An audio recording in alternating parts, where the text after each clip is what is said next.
Today I'm talking all about mulch. I'd like to tell you about the 5 that I like to use, 4 of which are free. 1 I do spend money on. I think it's worth the investment.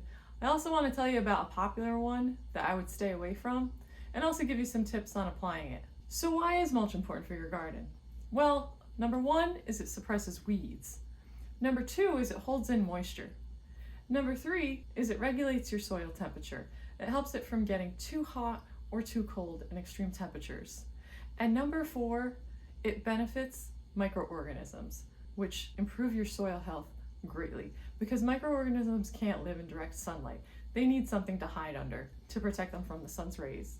The first one I want to tell you about is grass clippings. This is such a simple one. I use the clippings right from the mower. Many people will tell you that you have to let these clippings break down for a time before you put them around your plants, or they'll burn them. I haven't found that to be true. I just use the grass straight from the mower around my vegetable garden, and the vegetables love it because it promotes the growth of a lot of different bacteria that especially leafy greens really appreciate. I don't like to put this directly around my perennials, but I'll keep it to the back of the border, like near my fence, just to stretch out my mulch budget. Number 2 is comfrey. I grow comfrey just for the mulch. I simply whack off the leaves and put them around my plants. It is so simple. The thing that is so special about this plant is it's rich in almost everything that's good for plants. Nitrogen, magnesium, potassium, phosphorus, just to name a few. You can even use it to make DIY fertilizer. You just cut off the leaves and you soak them in water, and in 3 weeks you have fertilizer. It's also a medicinal plant, so you can use it for medicinal purposes, but just growing it for mulch is very simple. You just want to be careful not to get an invasive comfrey that spreads by seed. I bought Russian comfrey.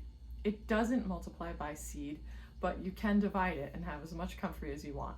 These 2 big adult plants grew from just 2 little cuttings that I bought off Etsy years ago.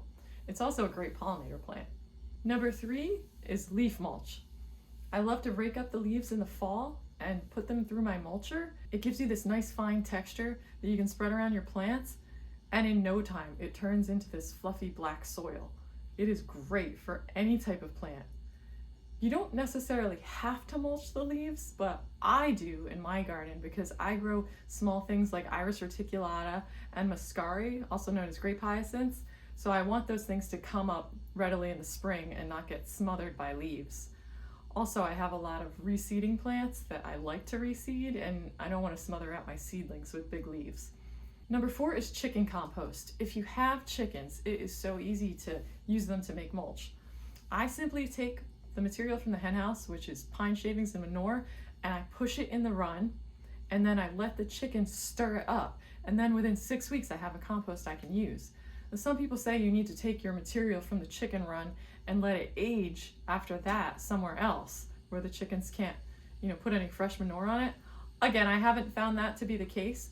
I just use the material straight from the run onto my garden, whether it's spring or fall. I've even taken the material and put it straight in pots and grew seedlings in it just to see what would happen, and they did great. So the chicken run material is great. It's high in nitrogen, among other things. Again, manure, microorganisms love, worms love, so it really helps to feed your soil and encourage good organisms to come and really benefit your soil.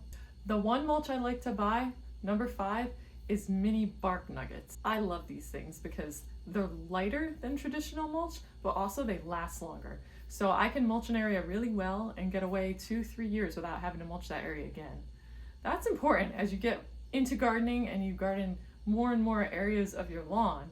It can be really hard to keep up with if you have to mulch it every year. But the mini nuggets, they break down slowly, which is fine because after years of putting organic things in my soil doesn't really need that much nutrition overall. The only problem with this is it is pricey. It's about $5 a bag, and the fact that I have to buy it in bags I don't love. I wish I could get it in bulk. I've called around in my area and they don't seem to offer the mini bark nuggets in bulk, but if there's a source around you that does, I would take advantage of that. Another option is to get tree clippings. You can get those for free. I found in my garden they kicked together and they didn't really form a nice loose mulch like the nuggets. The nuggets kind of stay separate and loose. When you are applying mulch, you don't want to apply it too thinly. If you only have a limited amount of mulch, instead of just spreading it thinly around your whole garden, just do one area well. You want it to be about 2 inches thick. You also don't want to over mulch.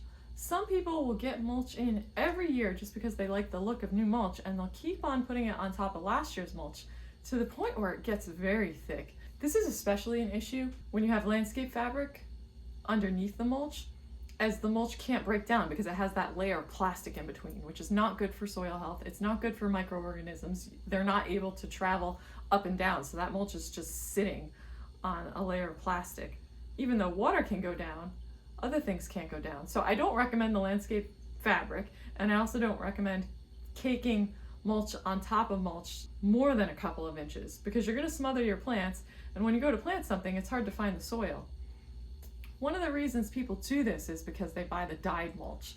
And dyed mulch, once it sits out for a year, it doesn't look good anymore because that dye fades. So they want it to look fresh and new. Well, what's in that dye anyway? What kind of chemicals are leaching into your soil? I don't know. So you might want to stay away from dyed mulch. And also, those bags are very heavy, the shredded mulch. So this is why I prefer the bark. The main takeaway is put something on your soil. Soil likes to be covered, and you don't have to break the bank to do it.